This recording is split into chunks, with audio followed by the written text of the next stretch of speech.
How you doing? Good evening. Good. If everyone will stand for the Pledge of Allegiance, we'll start the meeting.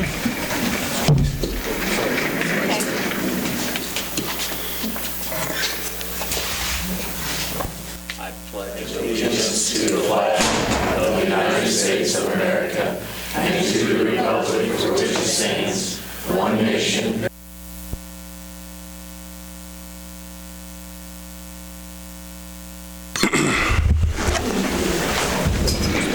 There. You would have been on camera too. and we would have laughed. Good evening. We heard from Nick, so we know he's not going to be here. Make a motion to approve the agenda. I'll second.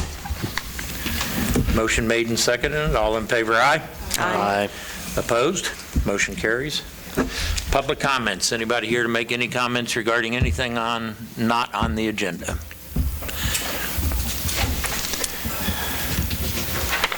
Recycling. It's been 7 years, so I'm just trying to figure out where we stand on it.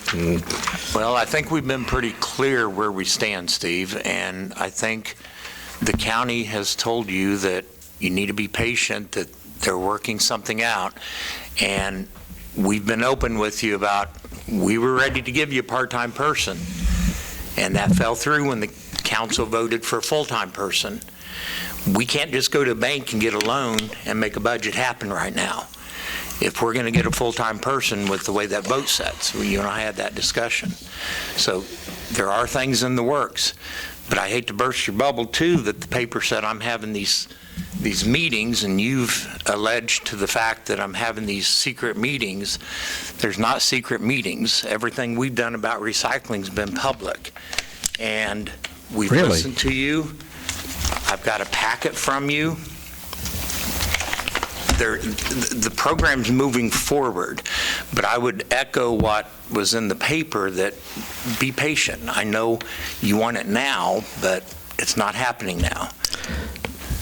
Steve, I can't figure out why all the counties around us have recycling programs, but not Allen County. Are we really that? Do you not hear us? Behind the We are working on putting something together. It will be in tandem with the county if this council so decides. I can't speak for the other 8. They have the vote. But the way the vote stands, going forward, there is going to be a recycling program because the council voted to do a program. It's just not going to happen tomorrow. It doesn't work like that with our budget. I can't change that. Are these meetings open to the public, to where anybody could? Recycling has been. There has been no meeting of this council that's been private. Oh, okay. So who's doing the meetings? On order. What's that? Pardon? On order. This is for public comments, not for questions and conversations. If we want to have a conversation, we'd need to put that on the agenda. This way the public would be informed of what we were talking about at the meeting, and we'd be doing our due diligence of making sure the public could attend. Okay, thank you. Thank you. Thank you, Steve. Anybody else? Public comments? Moving on. Consent agenda. Any questions, concerns, changes? Can we get a motion to accept? I'll make a motion to accept the consent agenda. Second. Motion made and seconded. All in favor? Aye. Aye. Opposed? Motion carries. 4-H committee. Please state your name and we'll go from there. Good evening, ladies and gentlemen. My name is Vicki Wallace. I'm a Master 4-H volunteer with Kansas State University in the Extension program. I work with the South Wind Extension District. I am on the State 4-H Entomology Committee. I offer entomology project meetings to the Southeast 29 Kansas counties, and I'm a judge at the Kansas State Fair in the entomology project. If you don't know what entomology is, it's the study of insects. Insect Spectacular is the State 4-H Entomology Workshop. It's held once a year in June in different parts of the state each year. It's put on by a collaboration of the State 4-H Entomology Committee, the Kansas State 4-H office, and the local or district K-State Extension office. This year it's going to be here in Iola, Kansas. 4-H families from all over the state will be coming to participate in 2 days full of activities. My son and I, Chris and I, started this 35 years ago in Erie, Kansas. It's been held every year but one since then. Volunteers teach insect classes and life skill building activities. But we don't just teach about collecting insects. Though the activities are insect-based, we have activities that teach team building and cooperation, such as monkey rings. We work on communication skills through activities such as Insects on Stage skits, Insect Are You Smarter Than a Fifth Grader, and Insect Jeopardy.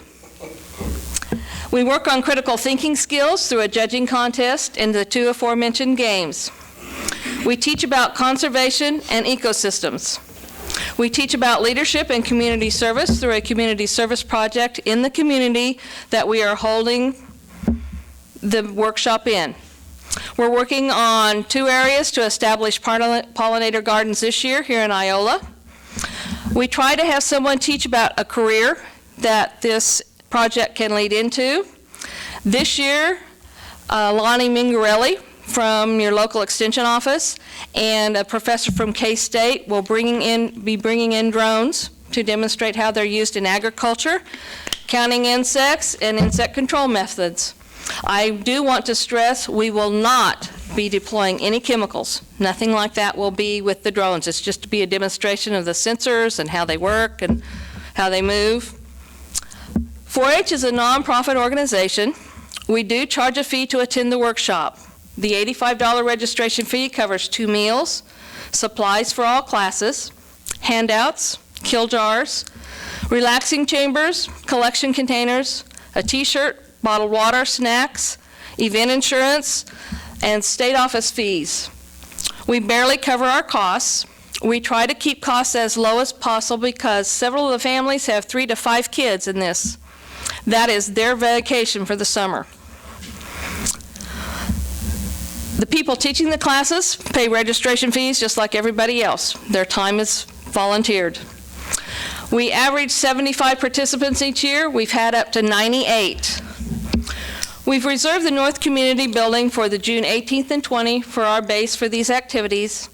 I'm asking that the building rent be waived for this because it is a youth building organization, and we will be doing community service projects in this community. Do you have any questions for me? Start. Entomology? Entomology, E-N-T-O. Entomology. Got it.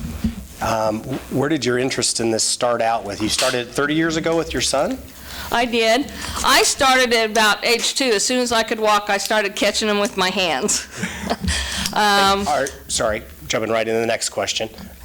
Is this studying of detrimental effects, positive effects, everything about insects? We do. Is there a focus?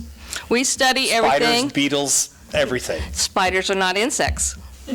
Arachnids, you clever Okay. girl. We do. We teach the whole gamut, not only collecting, but a number of years ago, I had a 4-H'er that went from an active teenager to wheelchair bound in less than a year.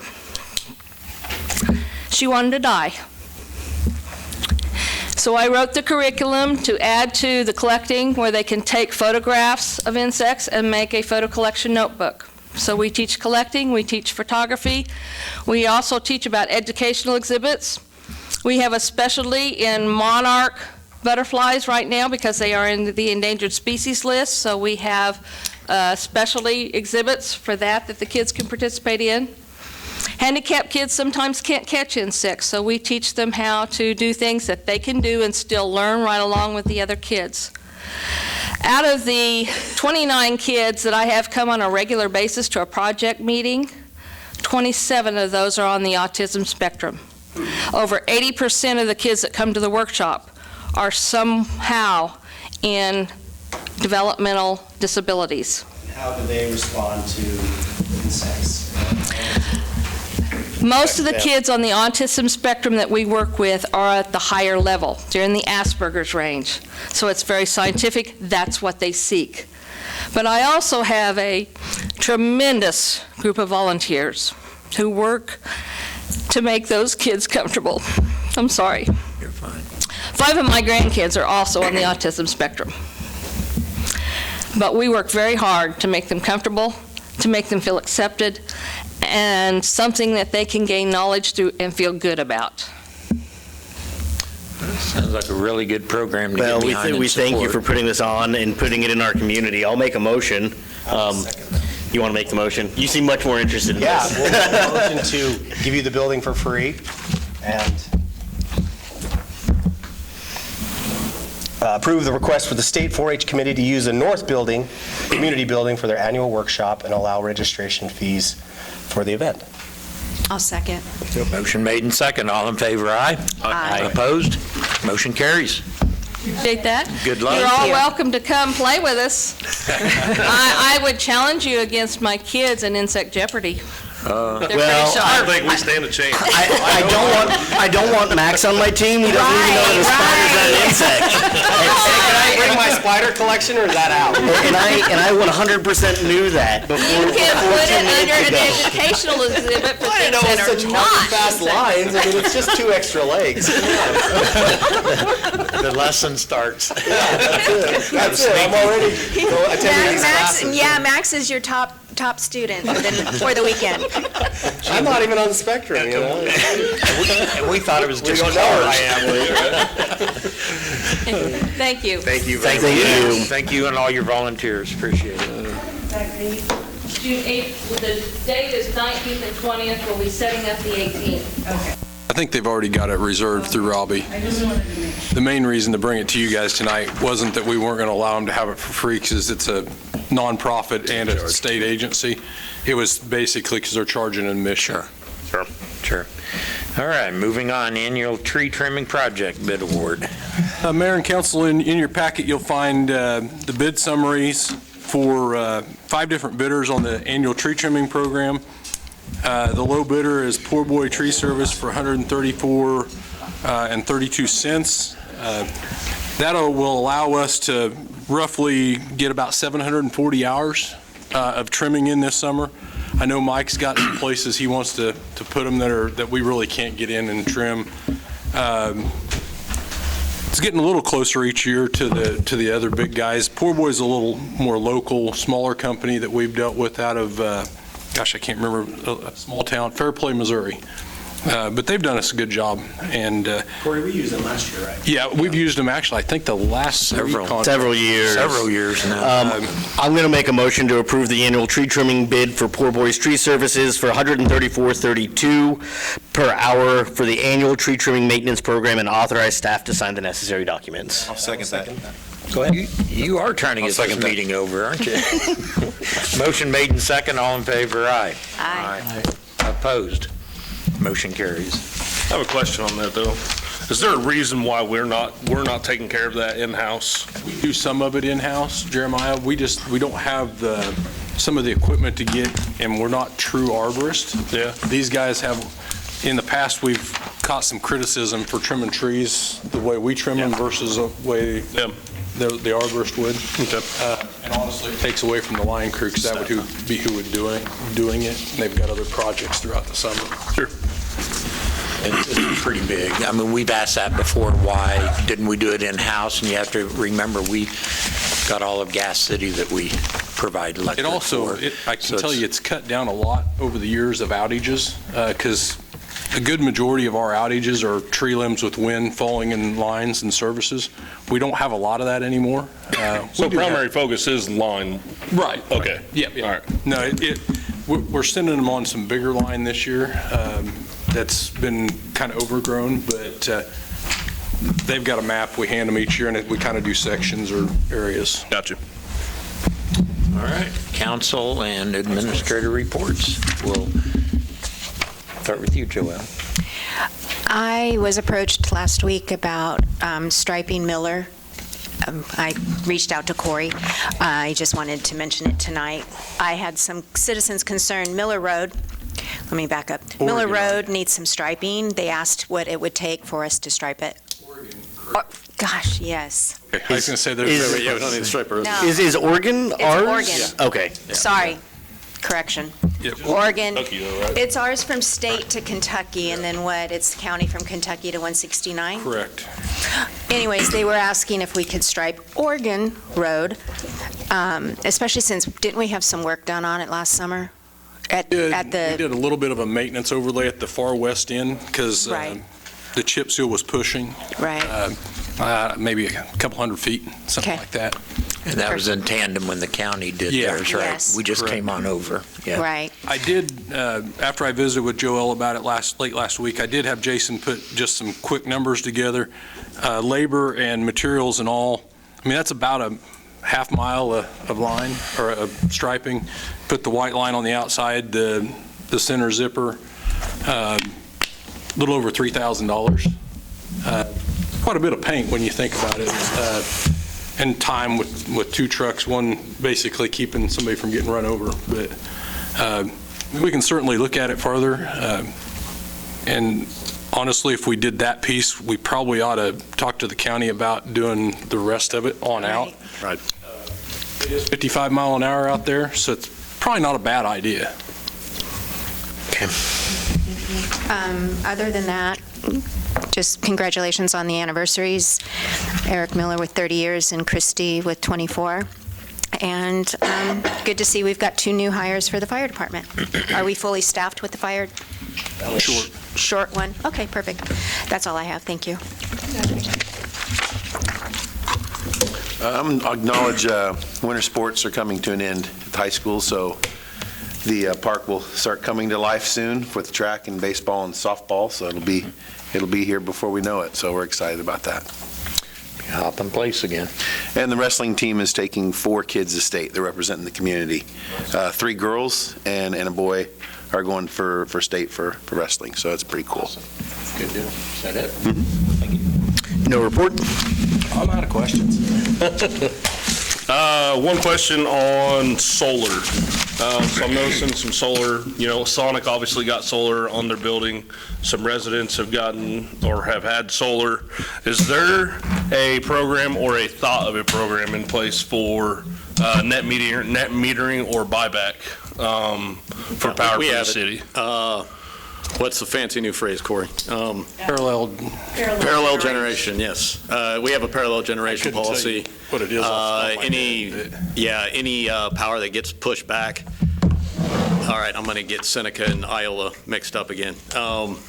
The Iola, you get a credit at the end of the year. You get a credit at the end of the year for the amount of power you push back. And I think we buy it at our system average cost, basically a couple of pennies per Up to a certain kW. amount. Mike will go out and will basically size it to see. They apply in Greg's office, get a permit. They can build it as big as they want, but they can only get back. This is where I start getting confused on it. They can build as big as they want, but if they build too big, then they don't get credit for it. Right. Period. So it's not like you can push back a megawatt back to us and get your utility bill for free. You can't do that. Most of the ones that we have are sized appropriately, as Corey said, and the pushback it's really a small amount. Right now, these are being sized just to cover the consumption in the home or the business, wherever the unit would be, and the pushback's small. I couldn't even tell you how much it is. We only had 2 people that qualified this year that actually pushed back more than they bought, so. So is there any sort of incentive or encouragement for businesses to do this, to maybe oversize and push back for the city?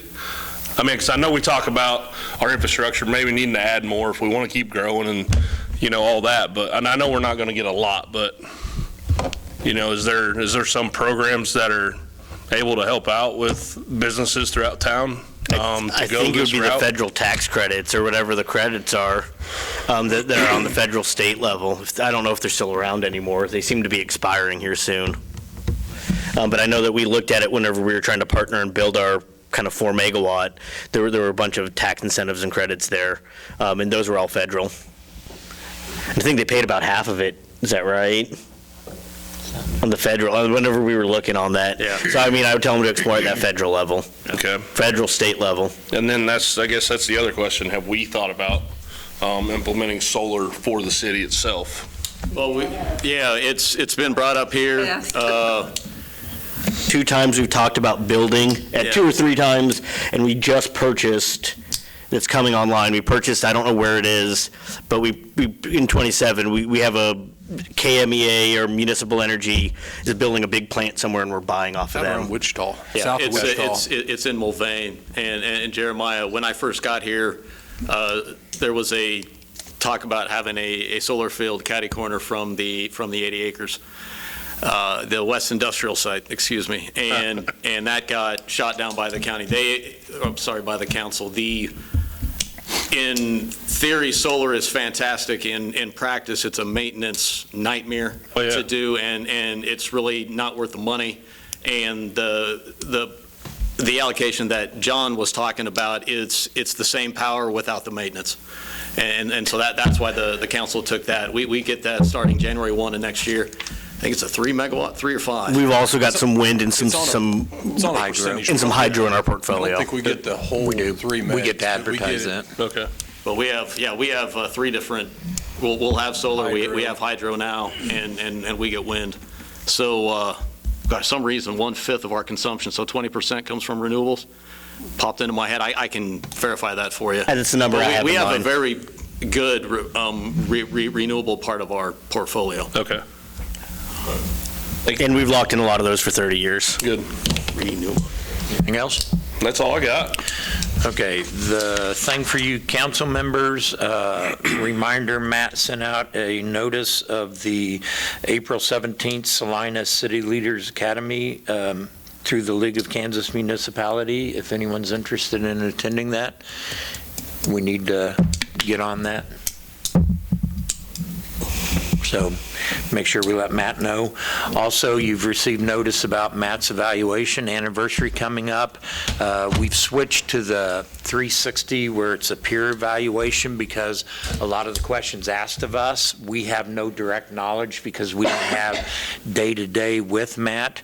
But if you want to go ahead and print off the form that Carla sent out, and answer any questions that you can, and if you want to participate in that way, please let's get that done. I think she wants it, was it before next Tuesday? I think it's the 9th. The 9th? We're going to have, she wanted me to have the executive session on the 9th, so if you Yeah. can have them back to her next week, I would say, that gives her time to put it all together for you guys to visit in the executive night. session. So look for those, make sure you check your emails that Matt sends out. Anything for us? No. Corey? Just wanted to give you a quick update. Obviously, the water line project's slowly taking shape. They've been in town a couple times last week. I think they're just basically waiting on getting a full crew down here from Kansas City to really hit it. I look for now this next week, being warmer weather, I have a feeling we're going to see them hit it full force. We're still trying to actively communicate with the public as much as we can. And we'll work with them on their water shutoffs and that kind of thing, good when it's convenient for the businesses downtown especially.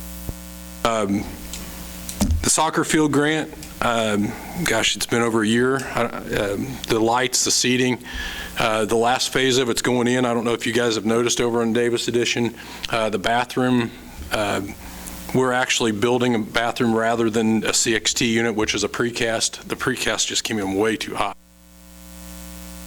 Jason and Robbie have worked collectively, and we've got between Robinson, I want to say Anderson Plumbing, and our guys in-house, as well as some other contractor. I can't remember who was doing some of the other work. We're doing the concrete work in-house. We'll have it done by the end of March of the deadline of the grant. So we'll have a new bathroom facility sitting over there on the corner where the stucco house used to be. Good deal. One thing Chief Warner wanted me to mention, last year or a few years back, Payless Concrete was doing their slaking of the inside of their machines or their concrete. We had some complaints. He just wanted me to let you know they're doing that tonight, so if you get some phone calls, it's a one-time deal. It'll be a little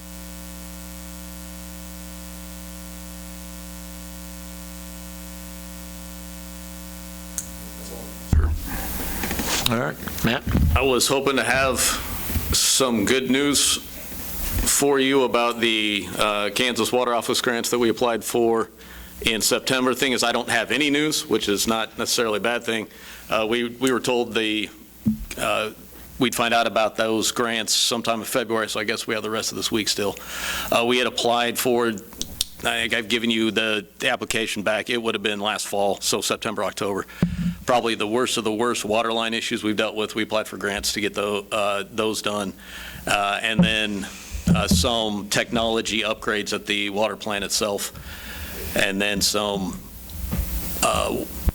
funding for metering for if we want to do remote read for water. And then Corey put in a grant for the project on 54. I was hoping to have some good news for you today, as we don't have anything. I mean, this is the state, so who knows when we'll actually hear. We were told sometime in February this year. So hopefully we'll hear some good news on that, and that's all I have. All right, thank you. Roxanne? With the larger winter bills, we've been working with Humanity House pretty much every week or 2 or 3 times a week, so we're trying to help people as much as we can. LEAP is coming in. If you do know anyone that does need some help or assistance, Thrive and Humanity House can help you with LEAP applications. They have to be filed electronically, so they'll have to help you with those if you need them help. Are you still getting people signed up to round up on their utility bills? A few. Maybe time to advertise that again? Yeah, we try to get that out there. We did advertise in November, December, I believe, because it was getting cold. A lot of people have learned a lot about their thermostats and how to control those once they get those high bills. But yeah, it's been a challenging year because we've had so many days in a row with cold. People have really struggled a little bit. But like I said, Humanity House got that matching grant, so they have had some assistance they've helped, and LEAP assistance also. For those of you who don't know, LEAP is Low Income Energy Assistance Program, federal money handed to the state and dispersed through them. So once they run out, they run out. So if you apply, you have to meet the incomes. But like I said, Thrive and Humanity House is really good about getting those applications in. It doesn't take much. So Signing up to round up my utility bill is one of the easiest things I've ever had to do to help donate.